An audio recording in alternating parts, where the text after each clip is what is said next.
Hi, welcome to Arabella's Reading Corner. I'm Arabella, and today we will be reading Lyle Finds His Mother.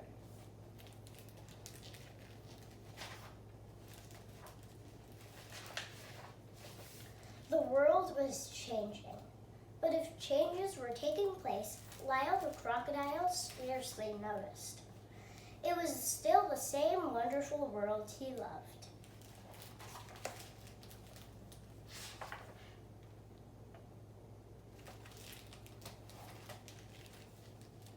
Lyle's world was Bird and Loretta, his favorite neighbor. It was children playing with children until dark.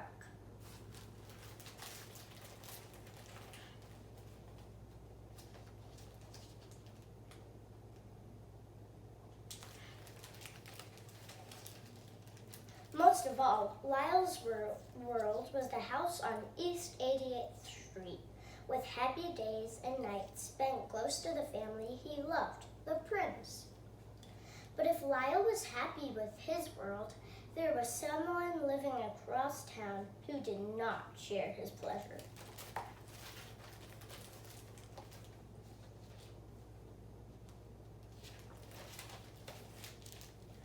That someone was Hector P. Valenti, star of stage and screen. Sadly, Signor Valenti had fallen upon dark and hungry days. His cupboard was bare.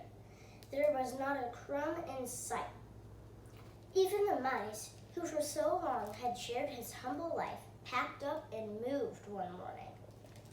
Because he could not bear the sight of its emptiness, Hector stored his hat in the refrigerator, his hat and a lonely jar of mustard.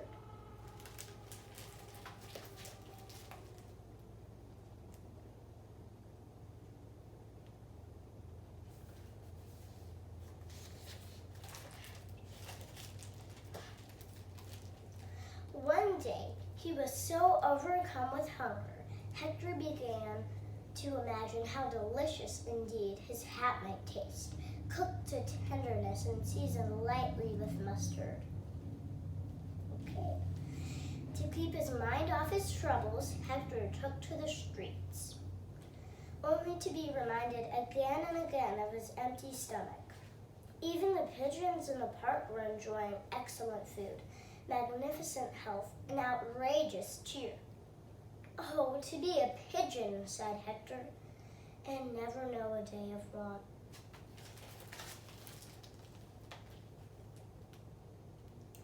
Those pigeons look very full.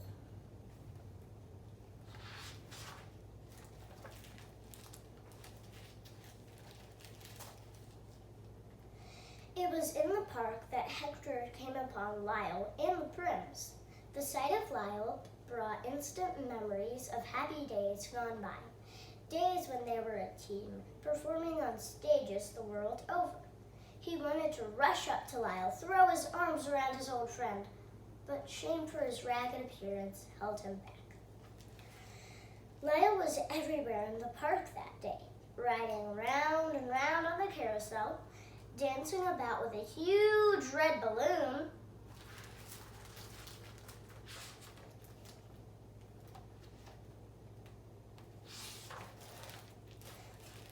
and sailing a toy boat with Joshua.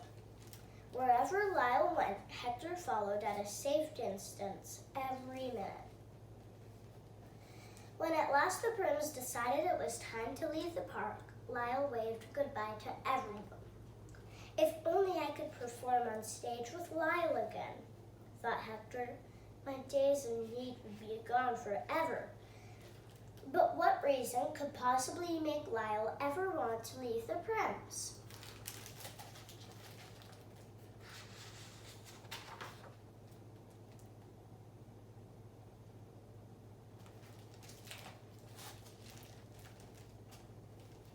On his way home, Hector came upon a sign.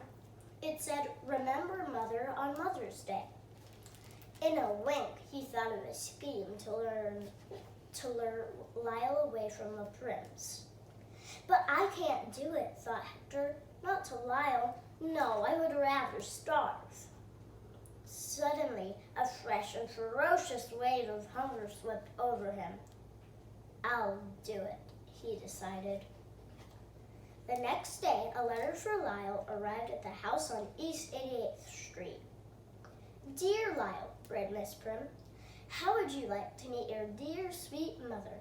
If this small matter is of interest to you, come immediately to the address listed on the back of this letter. And it was signed, Cordially, Hector P. Valenti, star of stage and screen. P.S., Hector added, come along. P.P.S., bring along a snack. Come immediately indeed, snapped Miss Prim. Hector is up to tricks again, and what a wretched trick. I don't want Lyle to leave, cried Joshua. Lyle will stay right here where he belongs, said Mr. Prim, and will not give this letter another thought.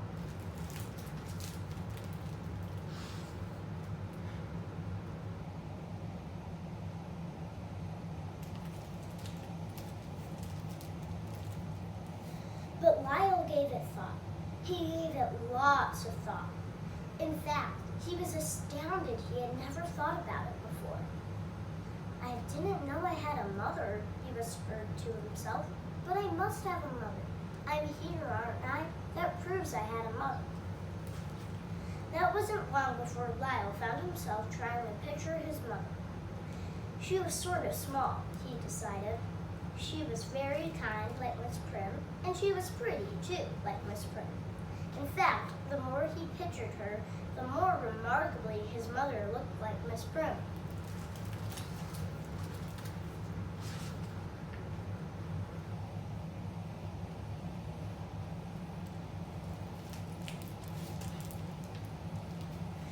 He began to imagine the sound of his mother's voice. It was sweet, like Miss Prim's. He was little Lyle again, and his mother would always be saying things like, Are you hungry, Lyle? Here, you can have a graham cracker, dear. Have two, as a matter of fact. They're so delicious. But you'd be strict, his mother. Do wear a hat, she'd say, and be sure to bundle up, and don't waddle, and be careful crossing the streets. Remember not to talk to strangers, and behave in school now. Hear, Lyle?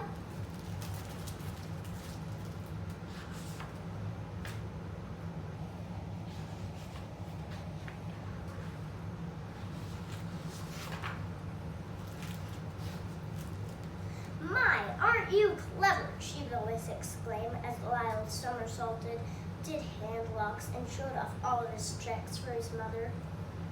It wasn't long before Lyle was deep into longing for his mother.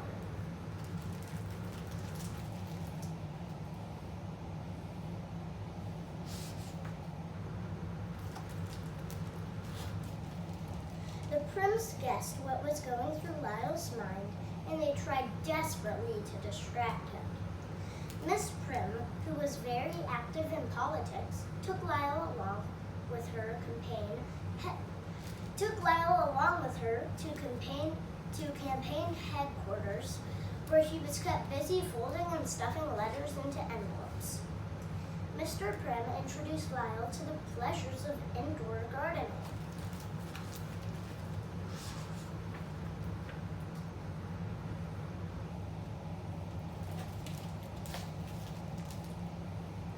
Joshua received permission from his teacher to bring Lyle for a visit to school. This is Lyle. He lives at our house. He is my best friend, Joshua announced to the class. He is our friend too, many of the children called out. The teacher assigned Lyle a seat up front where everyone could see him. Now, let's all show Lyle what we are learning in school today, he said. Later that morning, Lyle was given a paper and colored pencils. This is his drawing.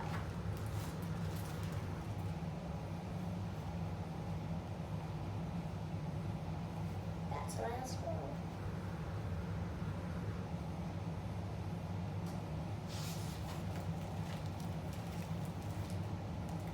At lunch, everyone wanted to sit near Lyle. Teachers came over to introduce themselves. Oh, Lyle, said one teacher. I have heard so much about you, and I am delighted to meet you at last. Won't you please come visit my class too? Lyle shook his head eagerly and was so happy to be asked back again. Although he was just a bit sleepy during math, Lyle had a marvelous visit at school. It seemed finally he had managed to forget all about Hector and his letter. But he was reminded again several days later when he happened to see a mother lovingly hand her child a graham cracker. And now, not even Loretta could coax a smile from Lyle.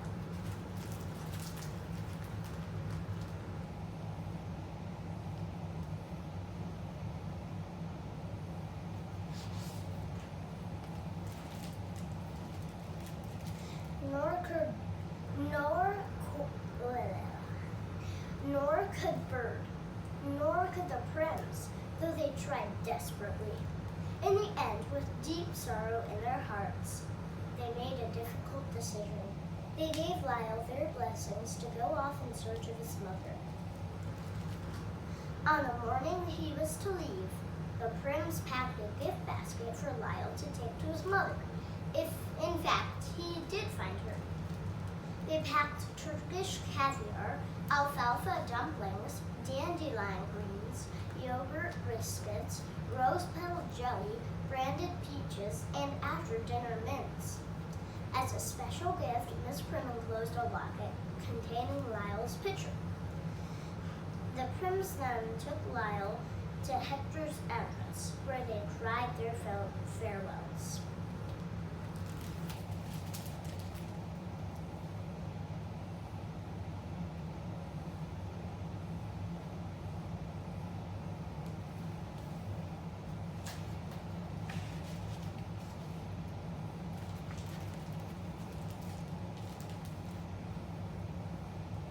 Alone now, Lyle climbed the 6 flights of stairs to Hector's world. Lyle, how happy I am to see you, Hector greeted him. And you brought a gift. Lyle was hardly through the doorway when Hector swooped down upon the gift basket and began to devour its contents. This is delicious, he exclaimed between mouthfuls of dumplings. I must borrow the rest. Lyle showed Hector the letter about his mother. Ah, yes, sighed Hector, but it's such a distance, you know, to your mother. Traveling will be costly, I fear. However, I have a wonderful plan. We can earn our way by performing together again, if you know what I mean. Lyle knew exactly what Hector meant.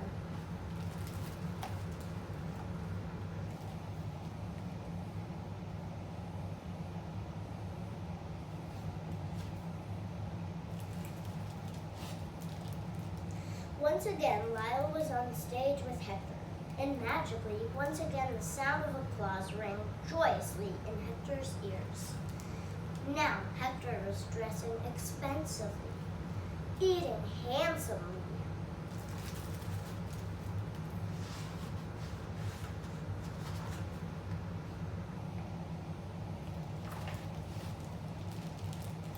And counting his money lovingly.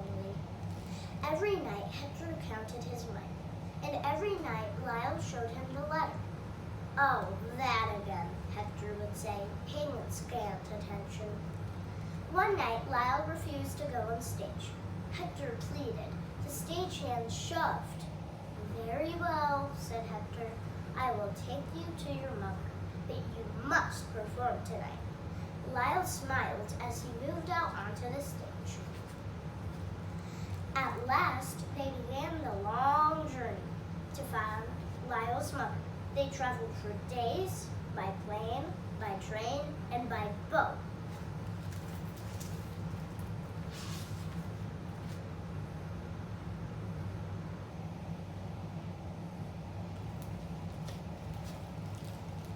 Until they reached the land of the crocodile.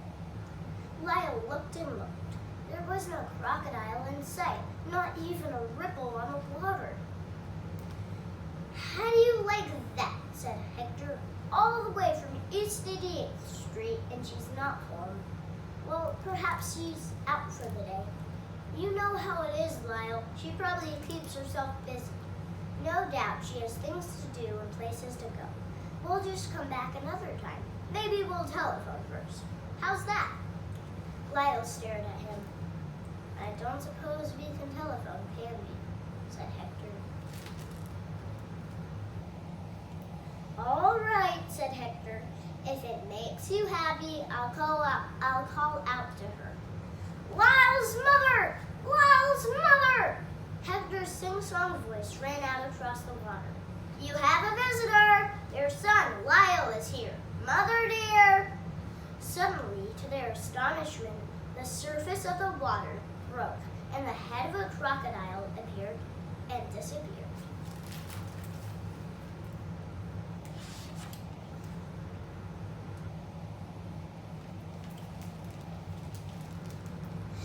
Did you see her? Did you see her? Hector cried out. Same nose, same mouth, same expression around the eyes. Lyle, that was your mother. You saw your mother! Isn't it wonderful? Isn't it marvelous?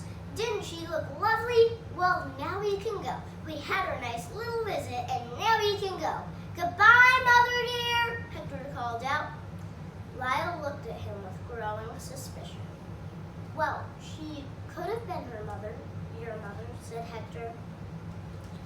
Who is it to say she wasn't your mother? Prove it that she wasn't your mother. She just didn't recognize you. You can't blame her for that, can you? I mean, well, what did you expect from a stupid crocodile? He blurted out. Hector wanted to take back his words immediately. Lyle, I'm sorry. I'm really and truly sorry. It slipped what I said about crocodiles. I mean, I think highly of crocodiles. I adore crocodiles. Crocodiles are among my dearest friends. Oh, Lyle, I wouldn't ever want to say anything to hurt you. Not me, not Hector. I would pull out my tongue first. But before Hector had a chance to pull out his tongue, the water began to churn, and the head of a crocodile popped up once more.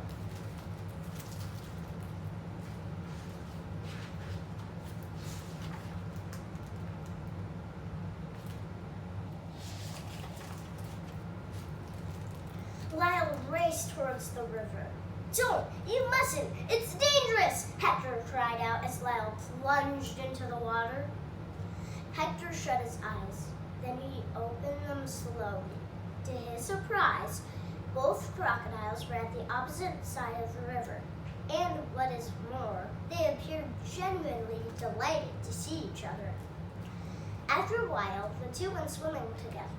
They spent the entire afternoon together, swimming, diving, and splashing about. Hector grew so tired waiting for Lyle to return, he fell asleep.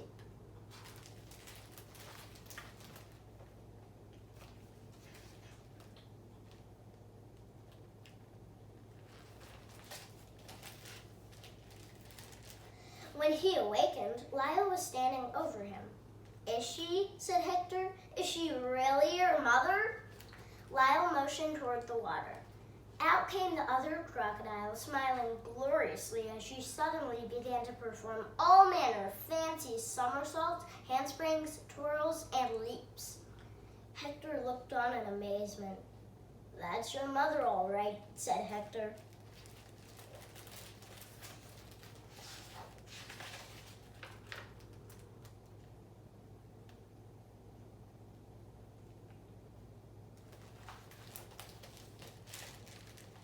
Several days later, the doorbell rang at the house on East 88th Street.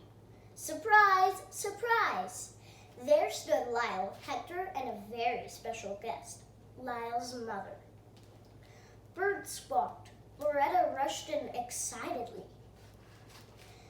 And everyone shouted for joy. Oh, Lyle, cried Miss Prim, we missed you so much, and you found your mother. Hello, Mother, said Miss Prim. That night, they had a dinner party to celebrate. Lyle's mother wore her lovely locket and proudly showed Lyle's picture to everyone. If ever you should be seeking a career on stage, Hector whispered to her, well, perhaps I can be helpful.